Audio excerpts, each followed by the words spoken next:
Hi, I'm Steve at the Carmichael Workshop. Today I'm going to show you 15 picture frames I designed that can be made with a scroll saw. Now, if you're like me, you probably have lots of photos saved on your phone, your computer, and disk storage, but you never print them out. I just looked through about 20 years of our family's digital photos, and I picked out some good ones to print and frame. Now, I like to design unique frames that complement the subject of the picture. So if you like the designs I've come up with, I've compiled all of my templates for these into a 50-page ebook that's available for purchase over on my website at thecarmichaelworkshop.com. Let's get started with the first picture frame. This project is for a set of hinged frames. You've probably seen picture frames before where there are 2 or 3 frames that are hinged together. Well, I've designed this one so that you can cut out a left side, a right side, and then as many middle frames as you need and connect them all together. I have a family of 5, so I'm going to be cutting out 1 left, 1 right, and 3 middle frames. Here you can see kind of how I put together my templates. It gives you dimensions for the overall width and height so you know what size blank you need. And it also gives you the dimensions for the picture opening. In this case, these will be for 4x6 pictures. Now, I also provide an extra template that allows you to cut out a face frame that gets glued on top of that piece to hold the picture in. And in this case, I gave you some options where you could make a mitered frame. You could cut out a solid frame out of a solid piece of wood. And you could even make a rectangle opening or an oval opening. So I'm going to go with the rectangle solid piece of wood with an oval opening for these. So let's get started.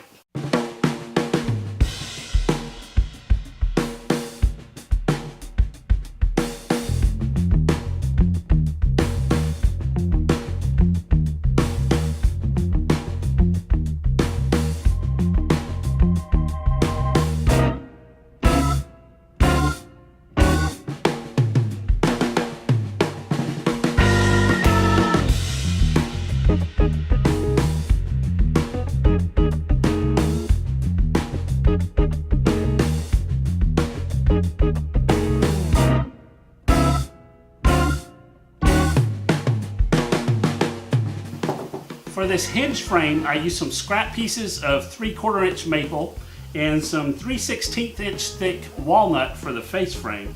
I also just screwed it together with some pocket hole screws that I painted black.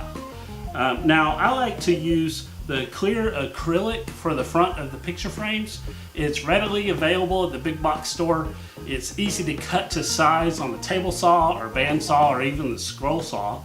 And I like it better than glass mainly because it keeps me out of the ER.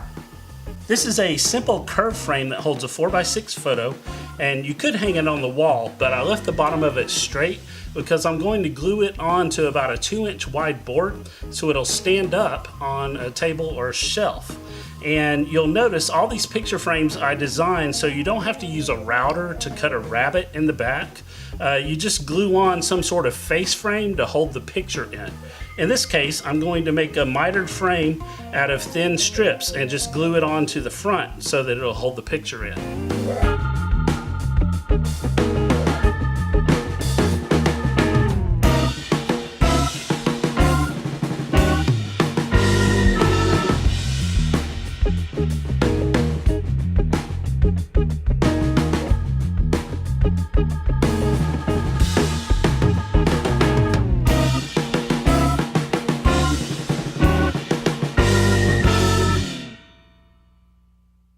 This is a picture of my lovely daughter all dressed up for the homecoming dance, and it's made from walnut with red cedar trim.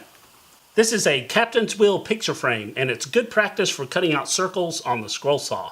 Some of my templates are bigger than 1 page, so you might have to print out 2 pages and then use these registration marks to line them up and tape them together to make the full template. In this case, these marks around here, I'm actually going to drill those holes through just for an extra design element for that captain's wheel. And to hold the picture in, I've designed this piece that works as a face frame that's cut out of solid wood that gets glued on the front.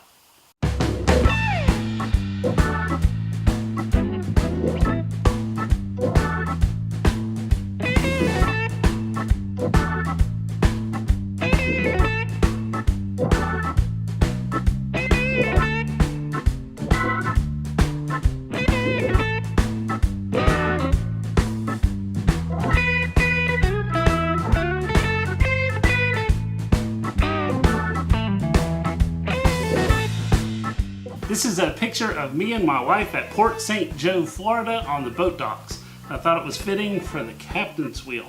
This is made from 1-inch thick pine, and I think that's cherry on the front.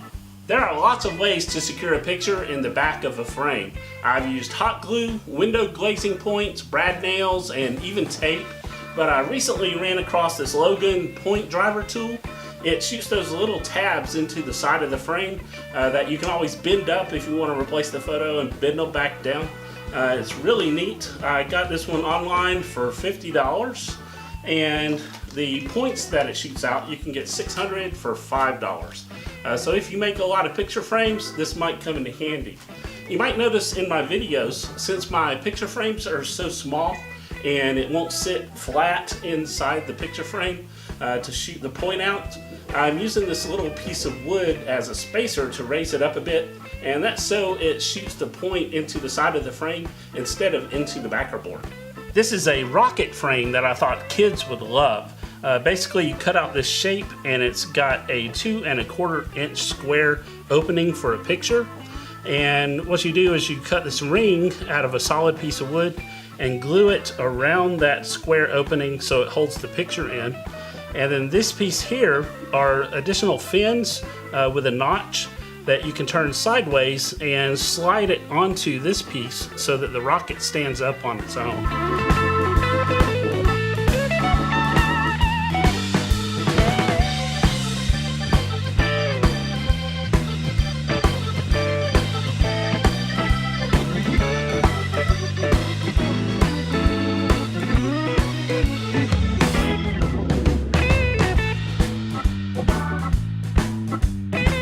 Here's the rocket frame, and it was easy. It turned out looking pretty cool.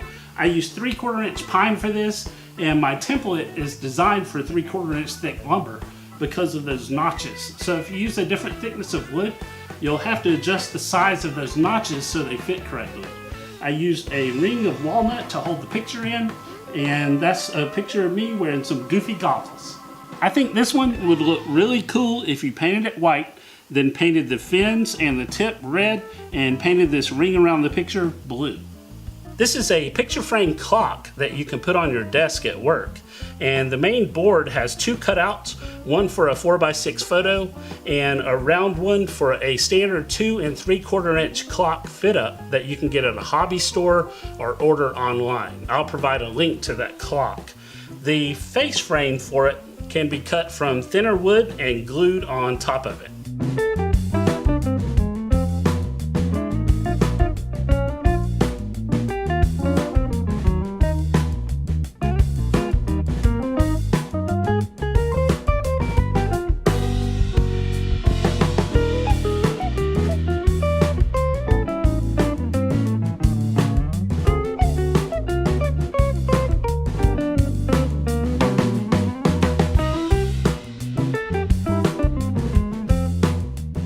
This is the picture frame clock, and that's my beautiful family right there.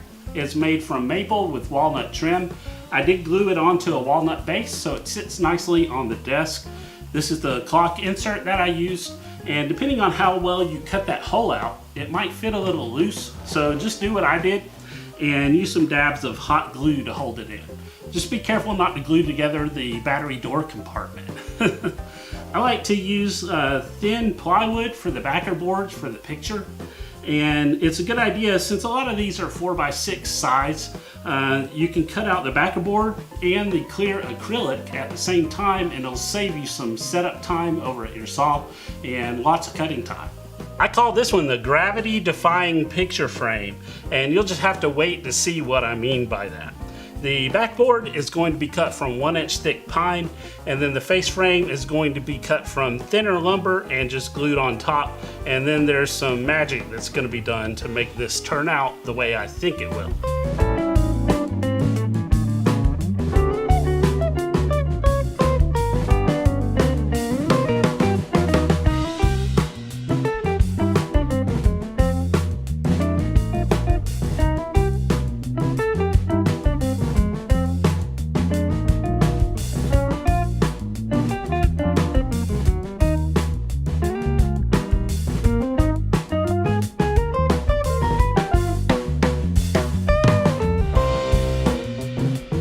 All right, here is the gravity-defying picture frame.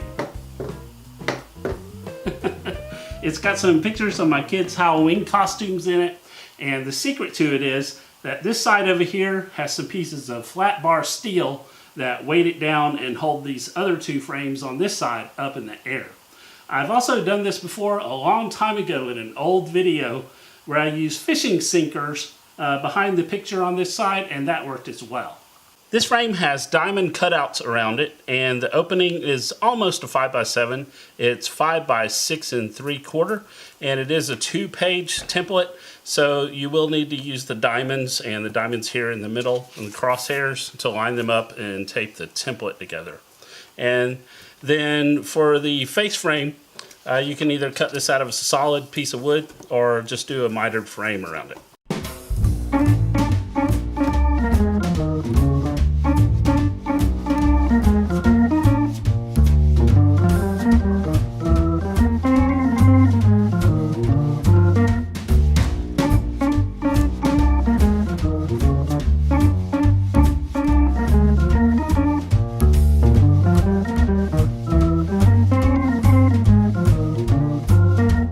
This frame is made from spalted white oak with a red oak face frame, and there's a reason why I cut diamonds around the perimeter.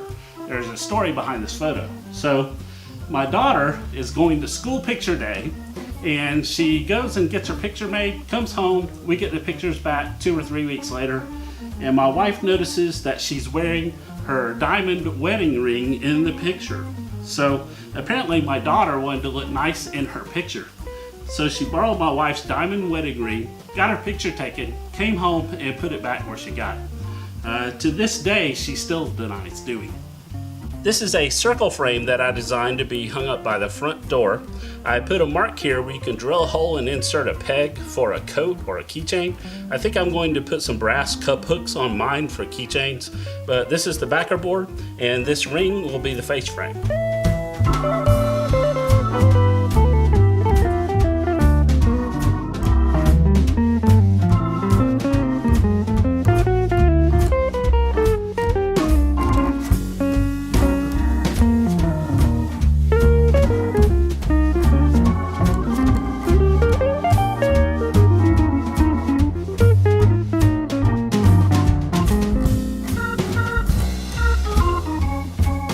I made this frame to hold keys by our front door, and it's got a picture of us on Chick-fil-A Cow Appreciation Day when we got some free Chick-fil-A. I think it's made from hickory and cherry, although I'm not sure. It was just some scrap I had in the shop. And I had to cut the clear acrylic in a circle, so I just did that on the bandsaw and it cut pretty well. I designed this alphabet frame for a nursery or a kid's room. It's got an opening for a 5x7 picture, and I suggest cutting this template out of some 3/4 inch thick lumber, and then this one out of some 1/4 inch lumber. It takes some patience to cut all these letters out, but just take your time. And this is a little bit smaller, so when it gets glued on here, it will hold in the picture in the back.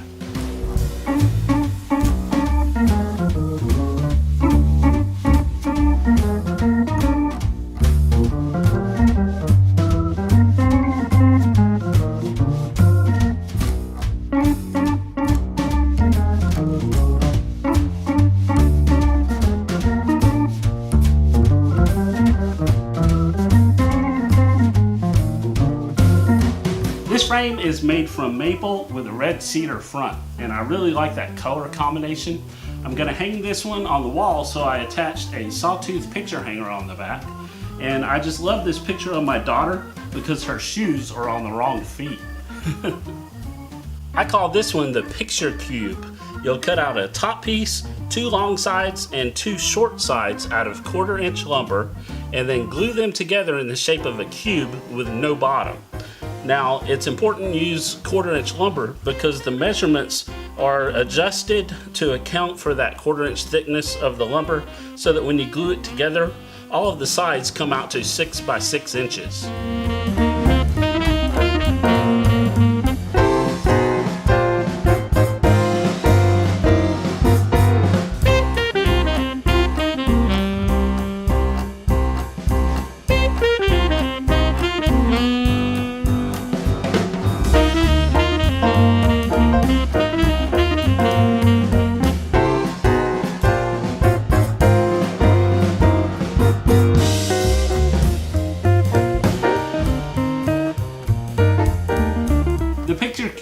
out looking pretty cool. I had something like this back in the 70s.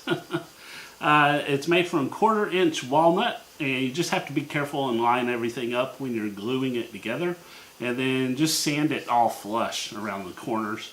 I ended up putting 5 different pictures from 5 different Christmases over the years of our kids. Every year we make them sit on the steps so we can take their picture on Christmas Day. So it's kind of a family tradition. But also another suggestion for this is the bottom is open so that you can change out the pictures if you want to. You could fasten it to a base of some sort.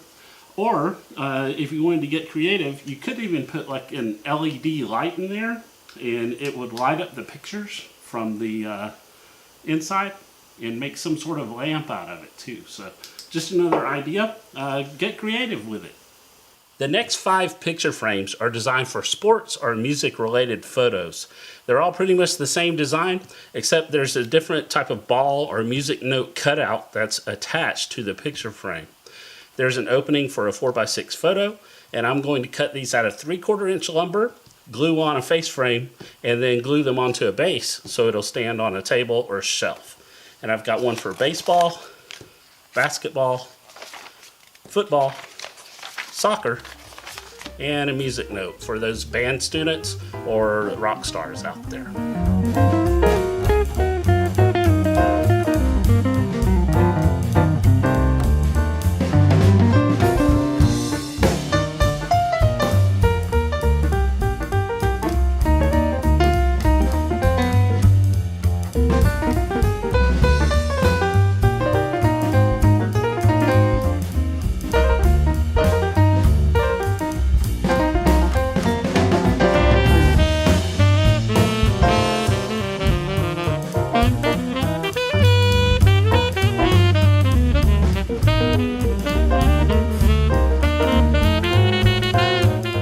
To take a few seconds to talk about the photos that I'm using for these frames. I'm printing all of the 4x6s on some glossy photo paper that I bought, and the other sizes I'm just printing out on regular copy paper, and they look fine. So I'm not worried about all of the materials that I'm using or the acrylic or the finishing products as far as damaging the photos or making them disintegrate or fade or anything, because if that happens, I'll just print the pictures out again. But if you are framing some family heirloom photos, some old antique photos that you need to preserve, you'll want to do some research on the different types of woods or plywood or acrylic or glass or finishing products, so you make sure you don't use something that will damage those photos.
These picture frames make great gifts because you can customize them to anyone's special talent, hobby, or interest just by changing what you cut out over on the side.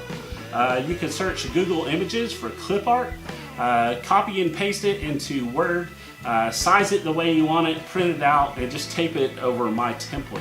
And just make sure you have some area here where it's attached to the frame. Now, I cut out a baseball one for my son Nicholas, a football one that's got my dad's picture in it, and he played football back in the 50s when there was very little football safety equipment. and a soccer one for my daughter, a music one for my son who's on the Georgia State drumline, and I made a basketball one for myself, and it's got a picture of me playing basketball in 1976. All of these picture frame designs came about because of this picture frame I made a few months ago. I got so much positive feedback and so many great comments on this project that it inspired me to do some more, so thanks for that. If you like this picture frame, I've got the templates for it available for free over on my website at thecarmichaelworkshop.com. Well, I hope you enjoyed this video of 15 picture frames that can be made with a scroll saw. Leave a comment below and let me know which ones are your favorite. Don't forget the templates are available in an ebook over on my website. And I want to encourage all of you out there to go through your digital photographs, print some out, and frame them. And by the way, all of these can be made with other tools, so if you don't have a scroll saw, that's not an excuse. I have a lot of other scroll saw project videos and templates, so make sure you check those out. If this is your first time seeing one of my videos, I'd like to welcome you and invite you to click that subscribe button for more fun woodworking videos like this one. As always, thanks for watching, and I'll see you next time.